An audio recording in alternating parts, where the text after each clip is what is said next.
Students, இப்போ நம்ம பார்க்குறது வந்து exercise 1.1ல question number 1 என்னது அப்படின்னா find the adjoint matrix. Find the adjoint of the following matrix. என்ன அந்த மேட்ரிக்ஸ் என்னன்னா -3 4 6 2 2 by 2 மேட்ரிக்ஸ் கொடுத்துருக்கு. சரியா?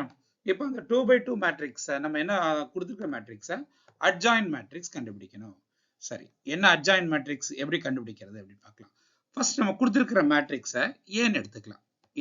A matrix equal to என்ன கொடுத்திருக்கு, that is -3 4 6 2 அப்படிங்கிறது கொடுத்திருக்கு.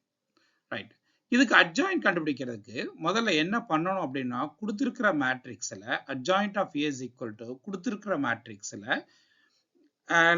லீடிங் டயகனலா இருக்கக்கூடிய எலிமெண்ட்ஸ், அதாவது இந்த -3 இந்த எலிமெண்ட்டும் இந்த 2 இந்த எலிமெண்ட்டும், இந்த ரெண்டையும் நம்ம என்ன பண்றோம் அப்படின்னா இன்டர்சேஞ்ச் பண்றோம்.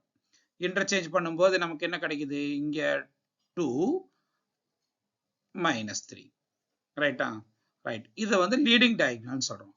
அடுத்தது நம்ம பார்க்கறது வந்து என்ன அப்படின்னா ஆஃப் டயகனல் இந்த எலிமெண்ட்ஸ், அதாவது இங்க 4 இந்த 6 இருக்கு, அந்த ஆஃப் டயகனல் எலிமெண்ட்ஸ்.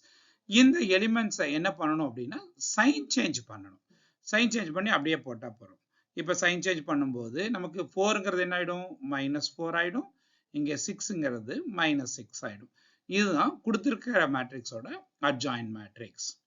சரியா? ஒரு மேட்ரிக்ஸோட அட்ஜாயின்ட் மேட்ரிக்ஸ் அப்படின்னா என்ன பண்ணணும்னா வெண்ணுல லீடிங் டயகனல்ல இன்டர்சேஞ்ச் பண்ணணும், ஆஃப் டயகனல்ல சைன் மட்டும் சேஞ்ச் பண்ணணும். அவ்வளவுதான் நமக்கு ஆன்சர். எப்ப இது 2 by 2 மேட்ரிக்ஸா இருக்கும்போது. Okay, thank you.